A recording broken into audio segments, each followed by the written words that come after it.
What's up, everybody? This is your boy Shiver Speaks, aka Elijah. For those that are new to my channel, make sure you guys hit the like button, hit the subscribe button, and also know this about me. I usually talk about Marvel and DC related content, such as TV shows on CW and so forth, and some different topics and so on. So if you guys enjoy those, let your boy know in the comment section below, and I'll gladly talk about those. But in tonight's review, I'm going to be talking about Season 7, Episode 2 of The Flash, Speed of Thought. And in this episode, man, a lot goes down, man. My boy Barry finally unlocks, due to the ASF, the artificial speed force, the ability to cognitively know and predict what someone's gonna do next. And I gotta tell you, man, this cognitive function was on God tier, Super Saiyan God tier is what I'm referring to. Because honestly, it becomes a problem for our boy Cisco because he doesn't trust it right away, and he has rightfully so not to trust it away. This is his first time ever seeing this power for itself, for one, and two, this is the first time Barry himself utilizes his power, and Cisco realizes rather quickly that this is causing Barry to not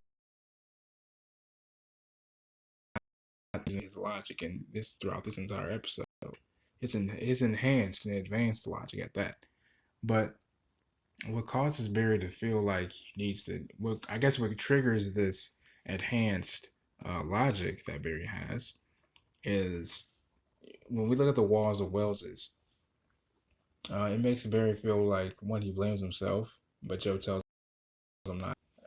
It makes him blame himself because he realizes that his play, even McCulloch's plaything, is his heart, pulling at his heartstrings. I mean, he slept in the bed with a mirror Iris. It wasn't his real wife. Cisco did the same damn thing. So I feel like and believe that Barry triggered this emotionless response, this robotic response, so then that way he can efficiently get his wife out of this. Even though it was very manipulative of Barry to be this way in this robotic form, he still achieved his goal, getting his wife out of the mirrorverse. But unfortunately, it didn't get the other two, Singh and Camila, out because Camila is Cisco's girlfriend, and Singh is Barry's former boss. But and I also really enjoyed how they actually kept in contact in terms of the Iris. They damn near made out of the Mirrorverse their fucking selves. Pardon my language. Just by using like little notes here and there, leaving little notes and signs here and there.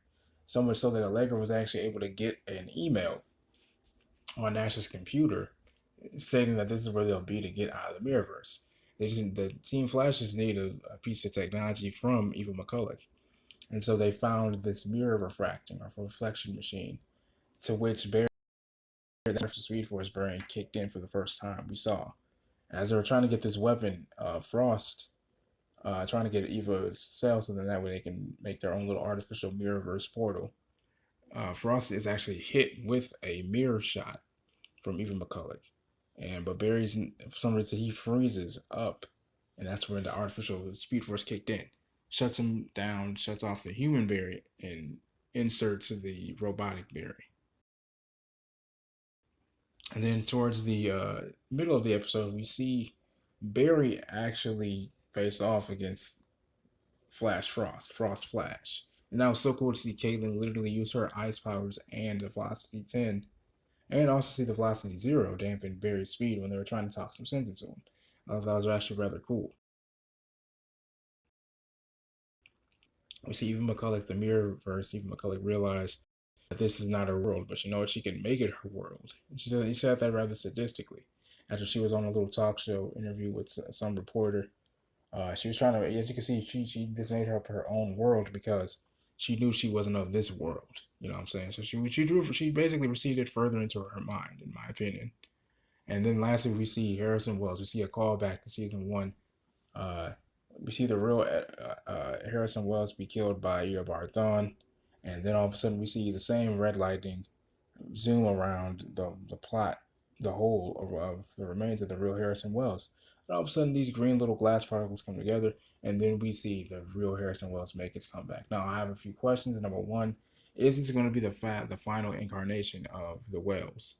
Number two, how's he going to react to seeing Team Flash and all these other different series? And number three, what's going to be his purpose? Like, because they're pretty much going to be wrapping up the Mirrorverse, and so I'm wondering who and what is it going to be his? Who is this for one? Is this the real Wells?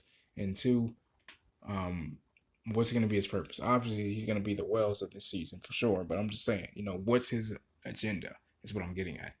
So let your boy know in the comment section below, man. What do you guys think is going to happen in next week's episode? Because you see a cop from CCPD get taken down by her own mirror copy.